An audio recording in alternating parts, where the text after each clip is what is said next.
Hi friends, அனைவருக்கும் வணக்கம். இன்றைக்கி நம்ம இந்த வீடியோவில் பார்க்க போகிறது ஒல்லியாக இருக்கிறவங்களோட ப்ளவுஸோட முன்பக்க டாட் எப்படி தைக்கிறது அப்படிங்கிறத இந்த வீடியோவில் பார்க்க போகிறோம். இந்த வீடியோ பார்க்குறதுக்கு முன்னாடி நீங்கள் இன்னும் இந்த சேனலை சப்ஸ்கிரைப் பண்ணலைன்னா மறக்காமல் என்னோடய சேனலை சப்ஸ்கிரைப் பண்ணுங்கள். அதே மாதிரி பக்கத்தில் வர பெல் பட்டனையும் மறக்காமல் கிளிக் பண்ணுங்கள். இப்போ வாங்க நம்ம வீடியோக்குள்ளே போகலாம். இப்போ இந்த ப்ளவுஸோட முன்பக்கம் நான் கட் பண்ணி எடுத்திருக்கேன். இதில் பார்த்திங்கன்னா டாட்டோட ஷேப்பு, பட்டியோட ஷேப் எல்லாமே கொடுத்து கட் பண்ணி எடுத்திருக்கேன்.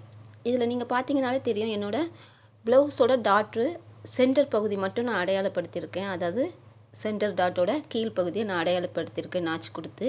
அதேமாதிரி பட்டியோட ஷேப்பும் மார்க் பண்ணி கட் பண்ணி எடுத்தாச்சு. இப்போது நான் இதில் முன்பக்க டாட்டோட சென்டர் பகுதி ஃபஸ்ட்டு 2 துணியிலுமே மார்க் ஆகிற மாதிரி இந்த மாதிரி மார்க் பண்ணிவிடுங்க. இந்த சென்டர் பகுதி நீங்கள் டாட்டோட அடையாளப்படுத்தியிருந்தீங்கன்னா பிரச்சனை இல்லை. இப்போ நான் இந்த ஃபஸ்ட்டு டாட் மட்டும்தான் இதில் மார்க் பண்ணியிருக்கேன். இந்த ஃபஸ்ட்டு டாட்டை கரெக்டாக நம்ம ஃபஸ்ட்டு மார்க் பண்ணிக்கலாம். இந்த ஃபஸ்ட்டு டாட்டிலேருந்து தான் மற்ற 2 டாட்டையுமே நான் பிடிக்க போகிறேன். இப்போ இதோட சென்டர் லைனை கொடுத்துக்கலாம். இதுதான் ஃபஸ்ட்டு டாட்டோட சென்டர் பகுதி. எப்போவுமே ப்ளவுஸோட முன்பக்கம் அப்படிங்கும்போது உங்களோட இந்த சென்டர் டாட் ரொம்ப முக்கியமானது. இதிலேருந்து தான் மற்ற 2 டாட்டையுமே நம்ம பிடிப்போம். அதனால் இந்த சென்டர் டாட்டை கரெக்டாக மார்க் பண்ணிவிடுங்க. மார்க் பண்ணதுக்கப்புறம் இப்போது இதிலேருந்து நம்ம 2 டாட்டையும் பிடிக்கிறதுக்கு எப்படி தைக்கிறது அப்படிங்கிறது தான் பார்க்க போகிறோம். இப்போ இந்த சென்டர் டாட்டில் ஃபஸ்ட்டு நம்ம சென்டர் லைனை மார்க் பண்ணியாச்சு. அடுத்ததாக இதை எப்படி பிடிக்கிறது அப்படிங்கிறத பார்க்கலாம். இதே மாதிரி நான் சைடு 2 பக்க துணிலையுமே மார்க் பண்ணியிருக்கேன். இதை நம்ம எப்படி தைக்கிறதுன்னு பார்க்கலாம்.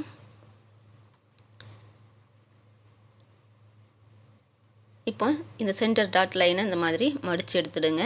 மடித்து எடுத்துட்டு இதோட அகலத்தை நீங்கள் மார்க் பண்ணிவிடுங்க. இப்போ நான் 1.25 இன்ச் வரைக்கும் கொடுத்து மார்க் பண்ணிக்கிறேன். இந்த மாதிரி ஏ ஷேப்பில் லைன் ஜாயின் பண்ணிக்கலாம். இந்த லைனை ஃபஸ்ட்டு ஸ்டிச் பண்ணிக்கலாம். இந்த ஃபஸ்ட் லைனோட, அதாவது ஃபஸ்ட்டு டாட்டோட லைனை நம்ம ஸ்டிச் பண்ணி எடுத்துடலாம். ஃபஸ்ட்டு தைக்கும்போது பார்த்திங்கன்னா நம்மளோட மிட் பாயிண்ட் ரொம்ப முக்கியம். அதிலிருந்து டாட்டோட அகலம் எவ்வளோ கொடுத்துருக்கீங்களோ அந்த லைனை இந்த மாதிரி கிராஸாக தைச்சி எடுத்துடுங்க. ஏற்கனவே சொன்ன மாதிரி இந்த டாட்டு கரெக்டாக இருந்தால் தான் மற்ற 2 டாட்டுமே கரெக்டான அளவில் வரும். இதுவும் ஒல்லியாக இருக்கிறவங்க அப்படிங்கும்போது நீங்கள் டாட்டை கரெக்டாக பிடிக்கலன்னா முன்பக்கம் லூஸ் விழ ஆரம்பிச்சிடும். அதனால் இப்போ இந்த ஃபஸ்ட்டு டாட்டை சென்டர் பகுதியை நான் இந்த மாதிரி மேலோட மிட் பாயிண்ட்டை பிடிச்சிக்கிறேன். பிடிச்சிட்டு இந்த ஆம்ஹோல் சைடு நீங்கள் இந்த மாதிரி ஸ்ட்ரெயிட்டாக பிடிக்கணும். பார்த்திங்கன்னா இந்த மாதிரி ஸ்ட்ரெயிட் லைன் இருக்கணும். எந்த இடத்துலையுமே அந்த லைனில் சுருக்கம் வரக்கூடாது. சுருக்கம் வராத அளவுக்கு இதை நீங்கள் இந்த மாதிரி ஃபோல்டு பண்ணணும். டாட்டோட மிட் பாயிண்ட்லேருந்து ஆம் ஹோல் வரைக்கும். இப்போ இதில் நீங்கள் பார்த்தீங்கன்னா தெரியும், இது ஸ்ட்ரெயிட்டாக இருக்குது, எந்த இடத்துலையுமே சுருக்கம் இல்லை. அதே மாதிரியே இந்த ஆம் ஹோல் சைடு வர துணியை பாருங்கள், ஒரு துணி மேலே கீழே இல்லாமல் கரெக்டாக ஈக்குவலாக இருக்கும். இந்த மடிப்பில் இருக்கிற 2 துணியுமே கரெக்டாக ஈக்குவலாக இருக்கிற மாதிரி இருக்கணும். மேலேயும் கீழே வராத அளவுக்கு பார்த்து நீங்கள் இதை மடிச்சுக்கணும். மடிச்சுட்டு உங்களோட சென்டர் டாட்டிலேருந்து இந்த லைனில் ஒரு 1 இன்ச்சுக்கு மார்க் பண்ணிவிடுங்க. இதுதான் சென்டர் பாயிண்ட்டு. இதிலேருந்து நம்ம மடிப்பில் 1 இன்ச்சு கேப் விட்டு நம்ம மார்க் பண்ணுறோம். இதுதான் நம்மளோட டாட்டோட பகுதி. இந்த மார்க்கிங் வரைக்கும் நீங்கள் அந்த ஆம் ஹோல்லேருந்து வர டாட்டை நீங்கள் பிடிக்கணும். சப்போஸ் நீங்கள் இதிலேருந்து நீங்கள் எக்ஸ்ட்ரா கொடுக்குறீங்க, 2 இன்ச்சு அப்படி கொடுக்குறீங்க அப்படின்னா இந்த முன்பக்க கப் ஷேப் லூஸாக வரும். அதனால் ஒல்லியாக இருக்கிறவங்களுக்கு இந்த 1 இன்ச்சு கொடுத்தாலே போதும், கரெக்டாக இருக்கும். இது ஒரு 38 இன்ச்சு சைஸ் ப்ளவுஸுக்கு இந்த மாதிரி நீங்கள் கொடுக்கலாம். இதுக்கு மேலே ஒரு 42 44 இருக்குது அப்படின்னா நீங்கள் 1.5 இன்ச்சு கூட கொடுத்துக்கலாம். இப்போ பாருங்கள், இந்த மாதிரி 2க்குமே கேப் பார்த்திங்கன்னா 1 இன்ச்சு கரெக்டாக இருக்கிற மாதிரி நீங்கள் இந்த கேப்பு விட்டு நீங்கள் தைக்கும்போது அந்த டாட் கரெக்டாக உங்களுக்கு இருக்கும். அந்த கப் ஷேப்பும் கரெக்டாக இருக்கும், லூஸ் ஆகாது. இப்போ அதே மாதிரியே 3வது டாட், அதாவது கொக்கிப்பட்டி சைடு வர டாட்டையும் நம்ம பிடிக்க போகிறோம். இப்போ பாருங்கள், தச்சு முடிச்சப்புறம் கூட இந்த ஆம்ஹோல் லைன் பாருங்கள், அந்த வளைவு ஷேப் கரெக்டாக இருக்கும். பார்த்திங்கன்னா தெரியும், எந்த இடத்துலையுமே துணி மேலே கீழே இல்லாமல் ஃபோல்டு பண்ணியிருக்க இடம் கூட தெரியாத அளவுக்கு அந்த ஷேப் கரெக்டாக இருக்கணும். இந்த மாதிரி நீங்கள் ஃபோல்டு பண்ணணும். இப்போ இந்த 2 டாட்டுக்குமே சென்டர் பகுதியில் நம்ம அடுத்ததாக 3வது டாட் பிடிக்கிறோம். பாருங்கள், இப்போ ஃபஸ்ட் 2 டாட்டுக்குமே சென்டரில் அந்த 1 இன்ச்சு கேப்பு விட்டுருக்கோம் பாருங்கள், அதோட சென்டர் பகுதியில் ஃபோல்டு பண்ணுனா உங்களுக்கு கொக்கிப்பட்டி சைடு பிடிக்கிற டாட் கிடைச்சிரும். 2 டாட்டுக்குமே சென்டரில் இந்த மாதிரி ஃபோல்டு பண்ணுங்கள். இதுவுமே நீங்கள் ஏற்கனவே சொன்ன மாதிரி சுருக்கம் இல்லாமல் கரெக்டாக அந்த மடிப்பு கரெக்டாக இருக்கணும்.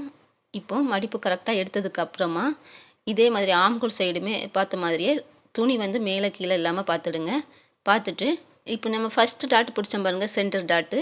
அந்த இடத்துலேருந்து தான் இதுக்கும் நம்ம அளவு எடுக்க போகிறோம். நம்ம சென்டர் டாட்லேருந்து ஆம்ஹோல் சைடுக்கு நம்ம 1 இன்ச் எடுத்தோம். அதே 1 இன்ச்சு தான் இந்த சென்டர் டாட்லேருந்து கொக்கிப்பட்டி சைடு வர டாட்டுக்கும் கேப்பு விடுறோம். 1 இன்ச்சு கேப்பு விட்டு நீங்கள் மார்க் பண்ணிவிடுங்க. இப்போ இந்த மார்க் பண்ண இடம் வரைக்கும் தான் நம்மளோட கொக்கிப்பட்டி சைடு உள்ள 3வது டாட்டும் நம்ம தைக்க போகிறோம். பாருங்கள், இந்த மாதிரி நீங்கள் இந்த கேப் விடும்போது ஒல்லியாக இருக்கிறவங்களுக்கு அதோட முன்பக்க ஷேப் வந்து கரெக்டாக கிடைக்கும். அந்த டாட்டும் நீங்கள் ரொம்ப கஷ்டப்படணும்னு அவசியம் இல்லை. இந்த மாதிரி நீங்கள் கேப் கொடுத்து தைக்கும் போதே உங்களுக்கு கரெக்டாக இருக்கும். இது பார்த்தீங்கன்னா ஒரு முக்கோண ஷேப்பில் உங்களுக்கு கரெக்டாக வரும். இப்போ நான் திருப்பி காமிக்கிறேன். அதோட ஷேப் பார்த்தீங்கன்னா உங்களுக்கு ரொம்பவே நல்லாயிருக்கும். பாருங்கள், உங்களுக்கு வந்து எந்த இடத்துலையுமே வந்து முன்பக்கம் லூஸ் வராது. உங்களோட கப்பு வந்து லூஸாக இருக்காது. அதே மாதிரி டாட்டு கரெக்டாக இல்லை அப்படிங்கிற பிரச்சனையும் வராது. நீங்கள் இதிலே பார்த்தீங்கனாலே தெரியும் உங்களுக்கு இந்த ஃபோல்டிங் பண்ணி இருக்கிறது எவ்வளோ நீட்டாக இருக்குன்னு. அந்த சைடு ஷேப்லாம் பாருங்கள், உங்களுக்கு மேலும் கீழே இல்லாமல் கரெக்டாக நீங்கள் மடிக்கும்போது அந்த கப்போட ஷேப் வந்து கரெக்டாக இருக்கும். அதேமாதிரி டாட்டும் கரெக்டான இடத்துல ஃபிட்டாக இருக்கும். இதே மாதிரியே இன்னொரு சைடு உள்ள துணி நம்ம இதில் ஃபஸ்ட்டு டாட் மார்க் பண்ணியிருக்கோம். ஃபஸ்ட்டு மார்க் பண்ண மாதிரியே இதிலேருந்து தான் நம்ம 2வது டாட்டும் அதே மாதிரியே ஃபஸ்ட்டு டாட் பிடிச்சதுக்கப்புறம் 2வது டாட்டு இதிலேருந்து சென்டர் பகுதி எடுத்து 3வது டாட்டையும் நம்ம பிடிக்கணும். இந்த மாதிரி பிடிக்கும்போது உங்களுக்கு வந்து ஒல்லியாக இருக்கிறவங்களோட ப்ளவுஸோட முன்பக்கம் வந்து எந்த பிரச்சனையுமே இல்லாமல் நீட்டாக இருக்கும். அதே மாதிரி கப் ஷேப் கூட கரெக்டாக வரும். இதை வந்து நீங்கள் ட்ரை பண்ணி பாருங்கள். ட்ரை பண்ணி பார்த்துட்டு எப்படி இருக்குங்கிற கமெண்ட்டையும் கீழே இருக்க கமெண்ட்ஸ் பாக்ஸில் மறக்காமல் என்னோட ஷேர் பண்ணுங்கள். இன்றைக்கி இந்த வீடியோவில் ஒல்லியாக இருக்கிறவங்களோட ப்ளவுஸோட முன்பக்க டாட் எப்படி தைக்கிறது அப்படிங்கிறத பார்த்துருப்பீங்க. கண்டிப்பாக யூஸ்ஃபுல்லாக இருந்திருக்கும். இதே மாதிரி இன்னொரு யூஸ்ஃபுல்லான வீடியோட மறுபடியும் நான் சந்திக்கிறேன். பாய்.